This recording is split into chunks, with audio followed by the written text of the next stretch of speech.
Hi there. You know, I come from a time, obviously within the last few generations, I'm not dead yet, where free speech still meant something. Heck, there was even an expectation that someone should be able to put forward a different point of view. In fact, you could argue that science was once based on it.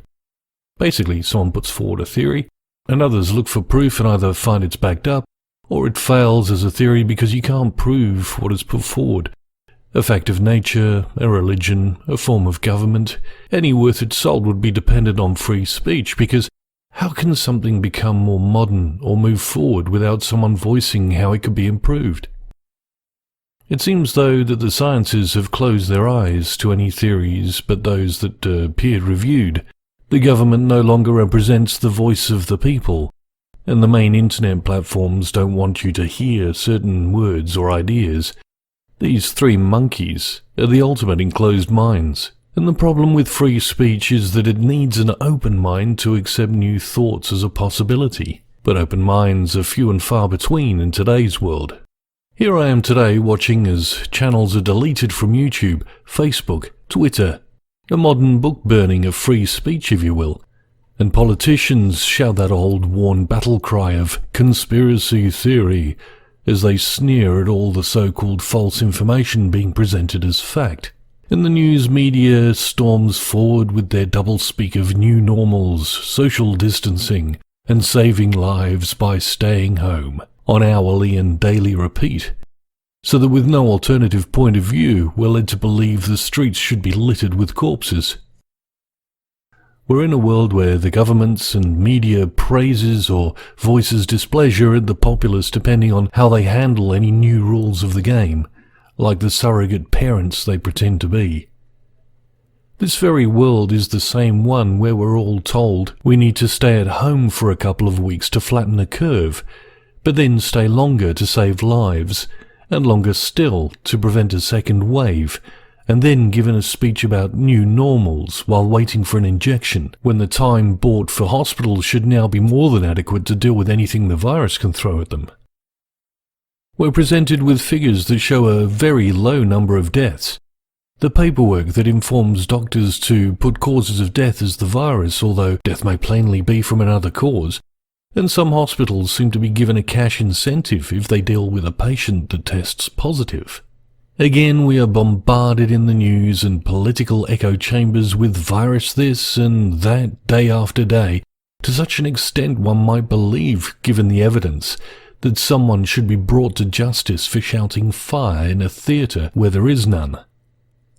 The government's inadequate parenting skills by slipping their children new house rules written on paper, and the media's removing of other points of view and possible treatments from their platforms, makes it plain they don't believe people can weigh up ideas or evidence and make their own decisions.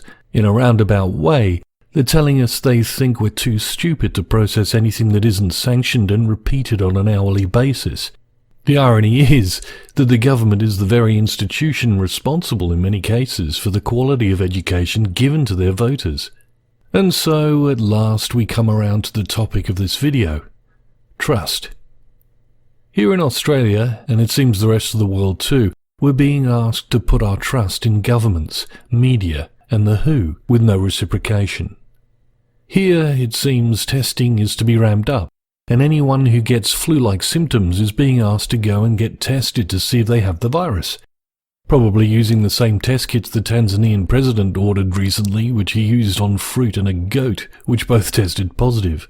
And a suspicious mind might think these swabs could be used for logging DNA, but I'm sure that's probably not the case. Probably. But I'm digressing. Anyway, so in theory, more tests means more positive results, especially if your tests are mostly being used up on those with symptoms, so either the death rate to infection is going to drop substantially, or more deaths would be needed to show the pandemic warrants any kind of lockdown at all. Next we have a pleading daddy Prime Minister. Australians have earned an early mark through the work that they have done. That is desperate to get us all to download a tracing app to pick up clusters of potential infections. So if you haven't downloaded the app yet, download it. If you know someone who hasn't downloaded the app yet and you have, encourage them to do so. So it's pretty important that we get people downloading that app over the course of the next week. The methodology is really up to speed, except for one thing, except for the app uptake. And that's not green at the moment, as the Prime Minister has said. We need the app uptake to be higher before we can say that that final piece in the jigsaw puzzle of contact tracing is there. The higher the number of people who have downloaded COVID Safe app, then the safer you are being in the community, particularly if we are to move towards easing those restrictions. And downloading the COVID Safe app is also very important for that. So I think people should exercise judgment in their own health interests to be able to go and engage again in the community, which, sorry to sound like a broken record, but that's why downloading the COVID Safe app is so important. That is the ticket to opening up our economy and getting people back into jobs and getting businesses open again and opening up those opportunities for social interaction again. So the medical officer went through them earlier. The main one is the app. Downloading the COVID Safe app is the major obstacle now between us freeing up a lot of these restrictions in a cautious way, in a careful way.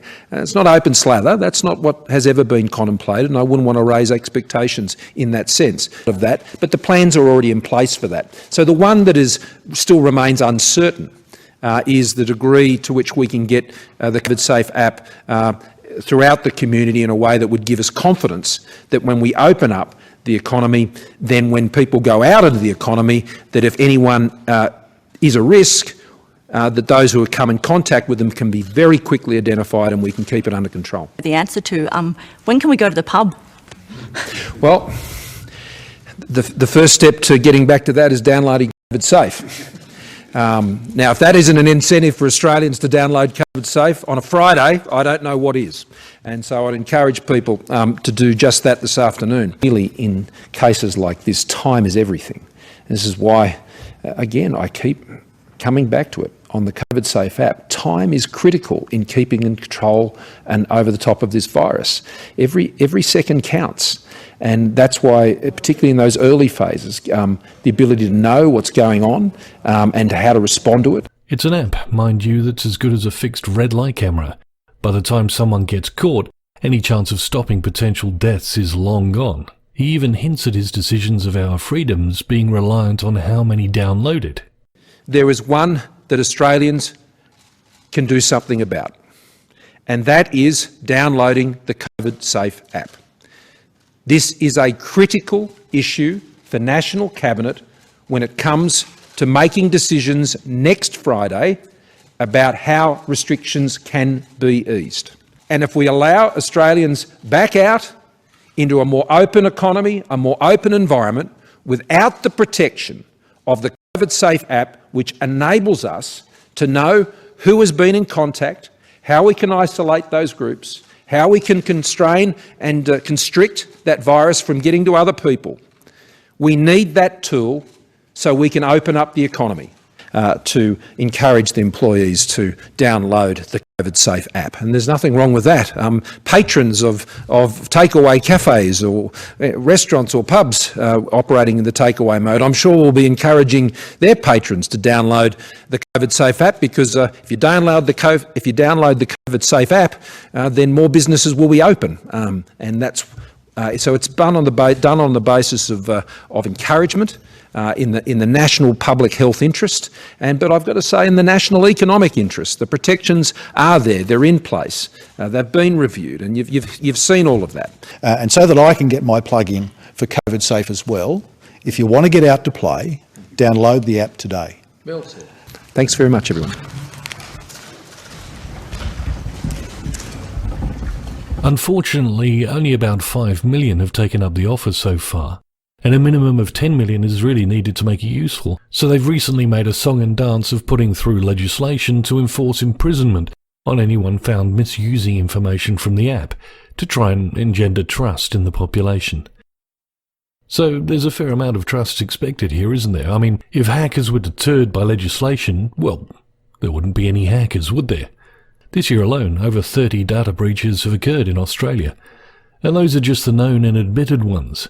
including the Western Australian Police Force, Optus, Facebook, Apple, the Federal Court, Microsoft, Department of Defense, and guess who leaked customer data to an undisclosed third party again recently? Why, the very company that's going to be handling the data for this wonderful app, Amazon. So excuse me if I don't wrap myself in the mantle of warm and fuzzies because of the assurances and so-called security measures. Second to this is the news source that claims metadata could be used by police investigating serious crimes under already sanctioned laws, and this would be a boon for police.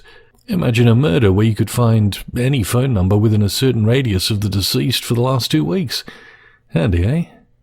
Of course, you might not think this is too cool if your door gets kicked in at 3 a.m. because you sat within a couple of meters of a drug-pushing pimp to eat your Maccas last week, but hey, saving lives right there, buddy. Yes, I know, anonymous data, right? Well, why do you have to put in your name, age range, postcode and phone number for the app just for starters then? Not very anonymous off the bat there. Yep. An awful lot of trust wanted, and leaving Wi-Fi on can also lead to easy triangulation of your position, made even easier by social distancing, but also could leave you open to someone hacking your phone. So not only trust of government required, but our fellow man in the street, police, Amazon, cell phone companies, free Wi-Fi spots and probably many others as well. So I don't see the downloading of the tracing app so much as a way to save lives, but more a matter of trust. Trust in all the agencies, individuals and corporations mentioned above, but most importantly in the government. And without an outright questionnaire as to how the Australian people feel right now, I think the download rate is pretty telling. Recently, people have been protesting in the streets about the lockdown, and the police response seems to be, from what I've seen, to be a massive overreaction to what's going on. I understand why they react this way, I guess, but certainly don't agree with it. It's the old teacher in the class with an unruly child syndrome. Make a public example of them so others don't get uppity. But there's no excuse when you see a group of 5 or 6 officers surround a person who appears to be just standing around, with very little to no protection. So who's at risk here? The person, because several officers who have probably been in contact with countless others that day while not distancing and possibly manhandling them. The officers, because they're around someone who's potentially infected and now in close contact with, and will continue their day harassing and infecting others. Is this courage on the part of the officers? Bravery, arresting a protester who is adamant he's not going to save lives today? Or stupidity? Could the officers not simply ask the person politely to move on instead of barking orders, or leave them alone unless putting others directly at risk? Unfortunately, the sad fact is, as whistleblowers get deplatformed and sacked, as good officers resign or get stood down because of choosing to act on behalf of the people rather than corrupt laws, we are left with the ones that will toe the company line and just follow orders. And with more and more people out of work, there may be more of these like-minded individuals to choose from and swell the ranks. So it seems for a while we're expected to undergo rounds of catch and release, or perhaps a type of musical chairs where a freedom is removed each round, until an injection becomes available. Of course, we should all have the so-called herd immunity by then, so I wonder what'll be in those small glass vials. In the meantime, I fully expect group travel to become hideously expensive though. With distancing and the whittling down of airlines, eventual seats overseas will be prohibitively expensive, barring all but the rich to travel. Train tickets will probably soar, and as more and more people have to turn to welfare due to loss of jobs or hours of work, you'll probably see restrictions on how you can spend that money and impositions of certain things to continue to get the money. Maybe part-time government work every week. Maybe having to accept another family living in your home. Maybe having an injection when it becomes available to increase your chances of gaining employment. And maybe you lose your benefit if you don't comply. All just ideas of possible outcomes, of course. But you see, that's the difference between those in the know and those that don't know. One group are deemed conspiracy theorists, and the other group are in fact the conspirators. We don't know the future, but I'm sure someone does. One thing I absolutely do know is that standing on the ramparts of this crumbling economy, I can just make out the outline of 4 horses with riders on the horizon. So I've got a pretty good idea of what will be coming through those gates in the not too distant future, if you catch my drift.